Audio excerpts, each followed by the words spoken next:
Hi guys, thank you for taking the time to come and listen to the talk today. So we're going to cover LLMOps on the Lakehouse AI.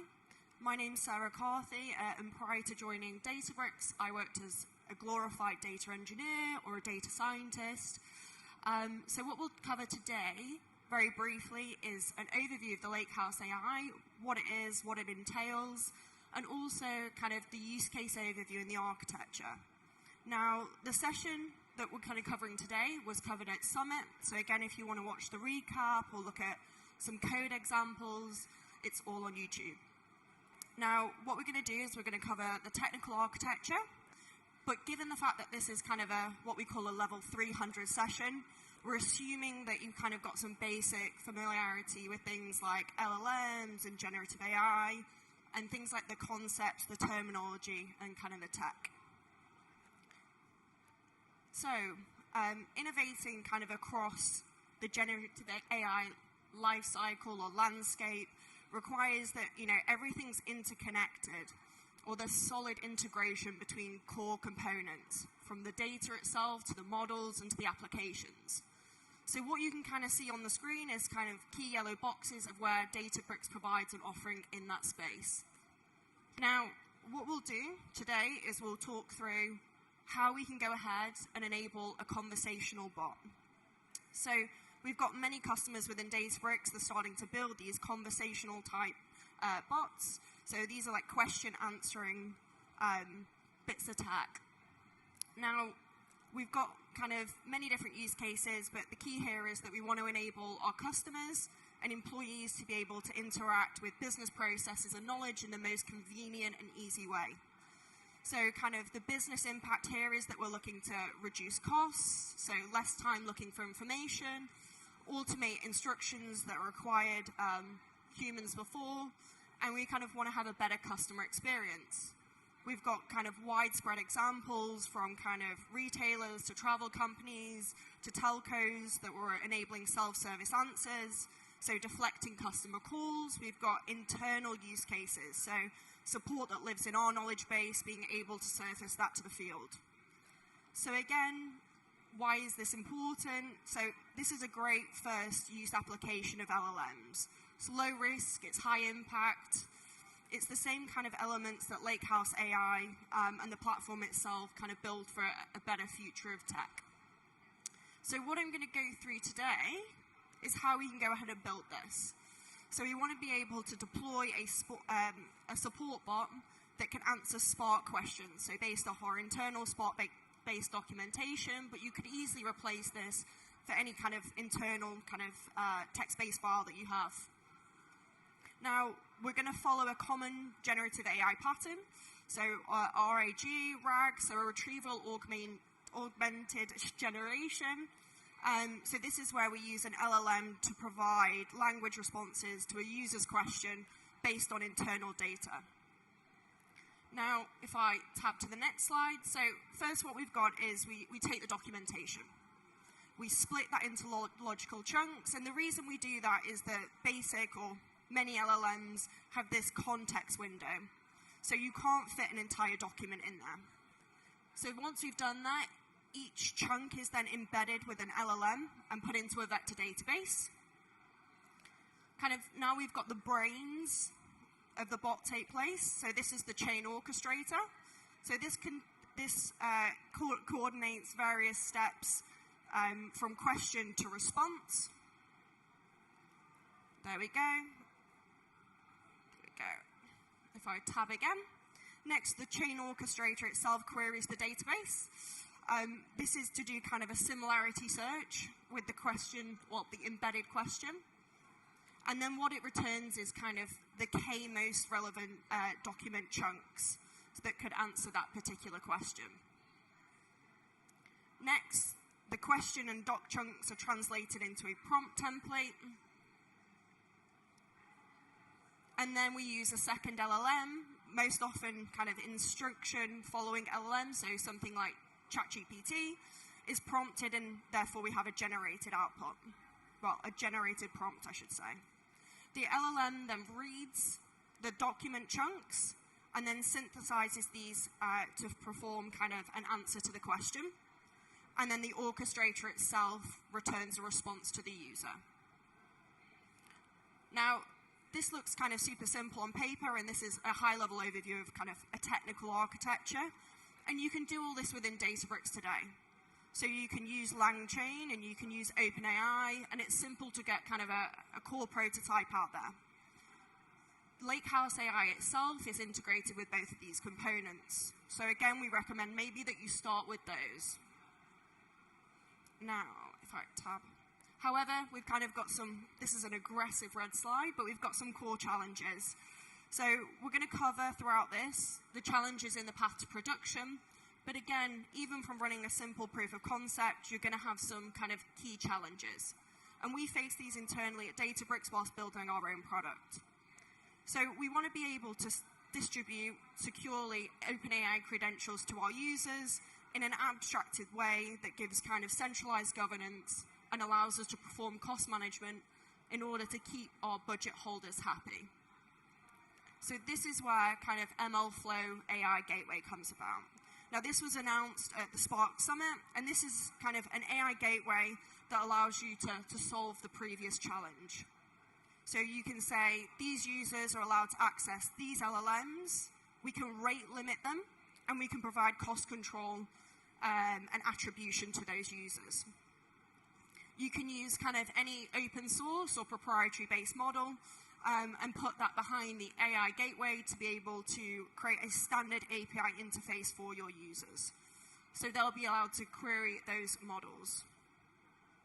So before we move on, we can kind of look at an architecture of what a kind of, a quick and easy kind of proof of concept looks like. So for our orchestrator, we'd use LangChain. For our document ETL, we can use something like LangChain as well.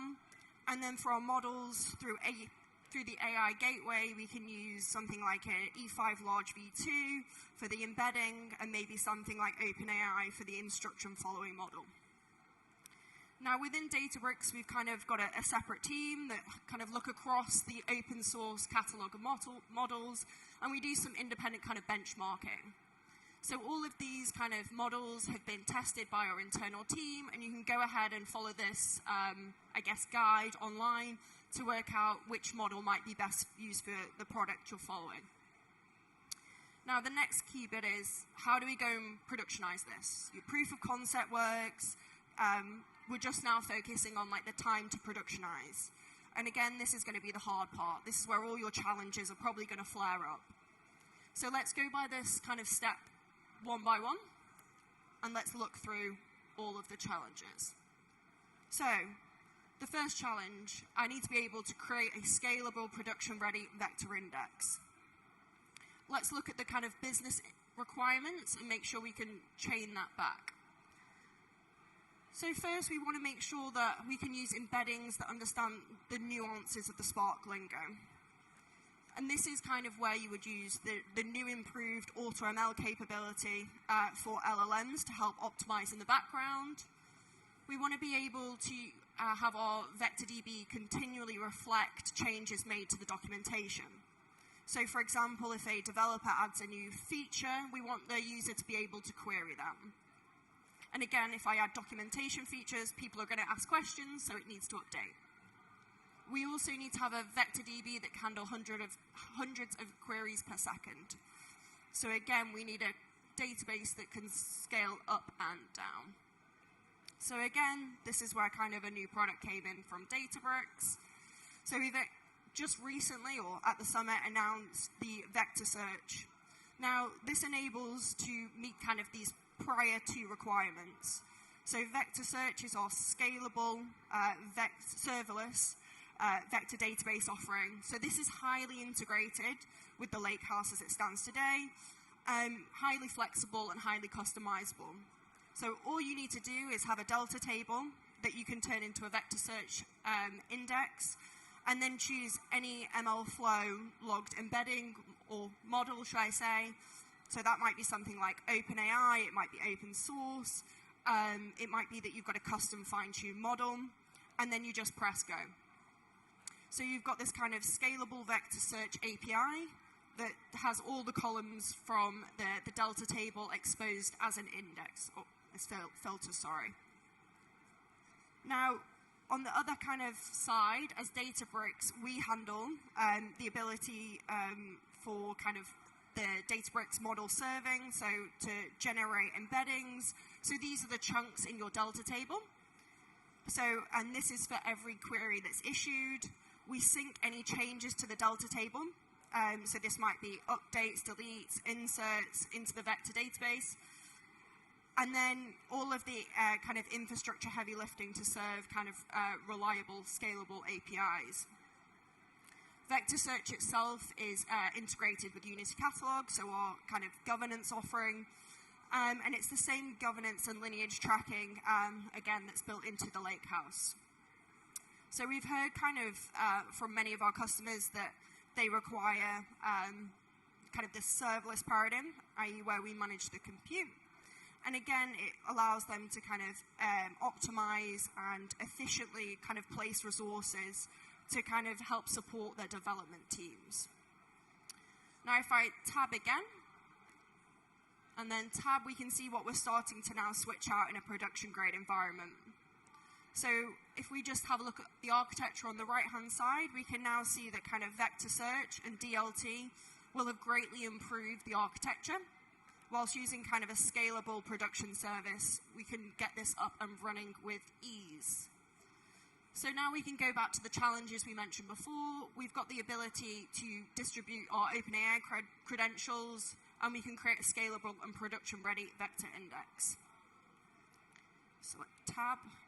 But we've now got another problem. So being able to integrate on and evaluate the bot to ensure it provides the correct answers. So if I ask it something based on the weather, it needs to provide a correct response, an applied response. So our business stakeholders have given us kind of some core requirements. So it might be that they want it to reply politely, so and not answer any questions it's not supposed to. The bot, if possible, should provide code samples as well, given this is querying the documentation. So in order to do this, what we're going to do is some prompt engineering.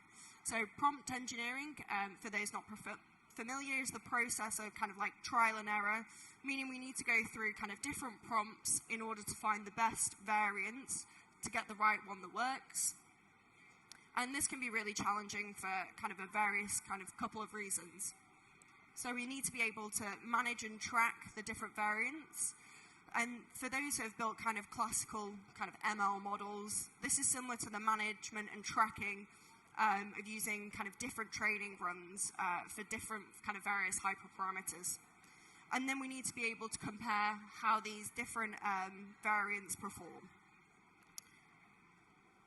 So this is where MLflow evaluation comes in. So as part of MLflow 2.5, we've now got kind of this built into the tool. So this is inbuilt for prompt engineering and for evaluation. So what you do is you could connect back to the gateway. Then you connect to your vector search. You'd pull out your default LangChain prompt, and then you'd kind of ask some questions. These questions would then be in an array. You'd then log this via a model, and then what you'd do is you'd be able to then start to compare your prompts. So the resolution here is pretty poor, but on the left you can see your prompt A and your prompt B. What we then use is mlflow.evaluate to be able to compare these runs. So you'll be able to see the questions that are asked and the response that's given. So we want to then be able to run through and check, based on the questions that are asked, what are the responses that are given. Now if I tab again, we've now kind of gone through. We've got the ability to iterate and evaluate the bot to ensure that it provides the right response. Now, up until this point, we've been using OpenAI as the instruction following LLM. But the business kind of want to understand how we can look at cost and also quality when choosing models. So it might not be the default to go with something like OpenAI. So we need to create a version of this bot that can use open source instructions following LLMs and enable you to compare both the cost and the quality and things like latency between OpenAI and maybe an open source model. So again, this presents yet another challenge. So how do we select and then go ahead and serve kind of a large open source foundational model. Again, into production is the key concept here. So if we remember from before, Databricks creates kind of that best open source kind of class of models, so we can go to that web page, find out something that would work, and then from that list of models, we can take something like GPT-7b. Now, we've now got the ability to look into things like Lakehouse AI and model serving. Again, this is super easy, right? So you've got the ability to abstract away from kind of completely building and hosting infrastructure for real-time deployment. Again, you can go ahead and deploy your model with the click of a button. And then not only does kind of Lakehouse AI support kind of GPU model serving for your deep learning models, but you can also use kind of optimized best-in-class serving for LLMs, so you can run faster on Databricks. So we've kind of solved another kind of key problem, being able to serve those open source models via Databricks, so using model serving, again, optimized for LLMs. So the next kind of key issue is how do we turn our little kind of notebook-based application into something that we can productionize. So we've got model serving, but also for kind of CPUs. So like GPUs, but cheaper. We can easily log any kind of Python code into MLflow and securely manage the credentials around that. So this provides kind of, again, the same benefits of GPU serving, but it's slightly less expensive. So you can put anything behind this. So it might be that you want to put kind of LangChain, Python, XGBoost. Kind of the rule here is if you can log it via MLflow, you can kind of log it here, or put it into serving, I should probably say. All you need to do, and you can kind of see it on the screen here, is create a serving endpoint. So with this, you can have it scaled down to 0. Again, I think this is just outside of the screenshot. So provisioning for cost as well. And you can also have kind of 2 versions of your model running at once if you want to then do something like A/B testing. Now, if I go back to our kind of POC architecture and then jump again. So here we've kind of used model serving to expose that LangChain app into a callable API. So again, deploying the bot as a scalable API, we can use something in the platform called CPU model serving. But there's always going to be another set of challenges. So we've got 2 challenges captured here. The first being able to monitor the bot once it's in production, and then 2 is collecting feedback once the model is in production. So what we want to do here is be able to check with our business stakeholders that they're happy with the responses that the bot gives. So we want to be able to show this proof of concept off to our stakeholders, but we can't give them an API, otherwise they'll be like, what am I supposed to do with this? We want it in a nice, presentable format that I can ask questions and get a response to. So for example, we could expose it via some type of web app, or we could do something kind of around, well, pretty much any way you want to expose it. So we'll need to also be able to monitor any feedback on top of that. So this is where we've kind of got Lakehouse monitoring. Yes, another thing that was announced at Summit. Now this is the ability to monitor both your data and AI assets. So your entire kind of AI lifecycle has quality metrics. Those metrics are visualized and auto-generated into notebooks, and I'll show you what that looks like on a following slide. So model monitoring can kind of become a bit difficult, and that's due to the fact that it's based around your business requirements. You can kind of get standard kind of metrics that you can log and track, but again, tying that to a business value metric is always super important. So if I jump, now what we kind of have here is how do we start to show this off to our end users or our end stakeholders. So we've got is something like a Gradio app. So within kind of the notebook itself, we can have this little Gradio application, and we can either kind of hit that as a model serving endpoint as either the first endpoint or the second endpoint that's created. And then what we can do is either call down to something like GPT-7b or to OpenAI, so we can start to test the differences between the 2.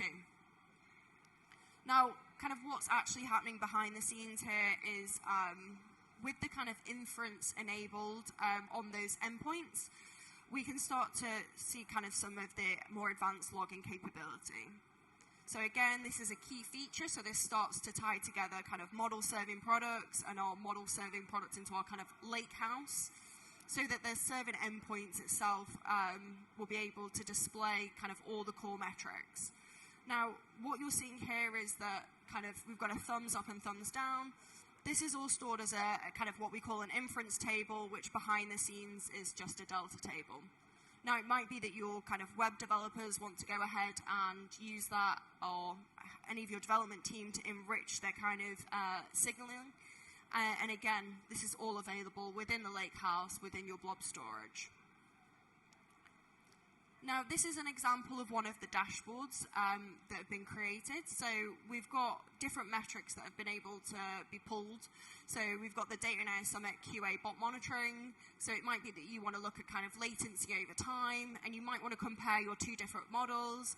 You might want to look at kind of downtime or average token count, but you can really start to capture everything. Now, the key here is that I've shown kind of, yes, some slides, but there's kind of a code level to this, but also like a nice UI. So depending on kind of what you're looking to track, you've always got the ability to pull that information from the raw logs. Now, if I tap again, kind of what we've gone through today is looking through kind of the challenges and the paths to production. So being able to distribute OpenAI credentials with governance and cost management. So again, what we're trying to do here is be able to use things like the API management to abstract that from our users, so our users aren't having to manage their credentials individually, or, for example, creating large costs by calling out to lots of different models. This is all, you've got the ability to track this within the platform. And then scaling and being production ready, so we've got vector search, iterating on and evaluating the bot to ensure it provides the correct answers. So we've got ML flow and prompt engineering, serving large open source foundational models. So we've got both your GPU serving and your CPU serving, depending on your kind of cost limitations. Deploying the bot as a scalable API. So again, going back to serving and creating a wrap around that. And collecting feedback from stakeholders and monitoring the bot in production. So again, anything that's captured by that endpoint can be resurfaced in a set of logs. So we've got payload logging, lakehouse monitoring, and delta tables. So kind of as we stand, this is what our kind of end architecture looks like. So instead of kind of having everything everywhere, you can do this all within DataBricks today. Some of these features are private preview, some public, and some GA. But if you speak to your kind of DataBricks representative, they'll be able to enable those features for you. We've also got a stand kind of in the middle. You should probably be able to see it. And we can go through a code version of this. Happy to distribute notebooks and kind of solution accelerators around that to be able to kind of kickstart any of your projects. And the last piece I was going to mention is, again, all of this can be spun up pretty quickly. I think the code demo itself is probably about 30, 40 minutes. So if you just want to try out a proof of concept, you can get that in place pretty promptly. Now, I think I've come in slightly under time, I think. So again, if anyone's got any questions or any use cases that they'd like to try, I'm going to kind of stand here for a bit whilst the guys get ready for the next talk. But thank you so much for taking the time, and yeah, great.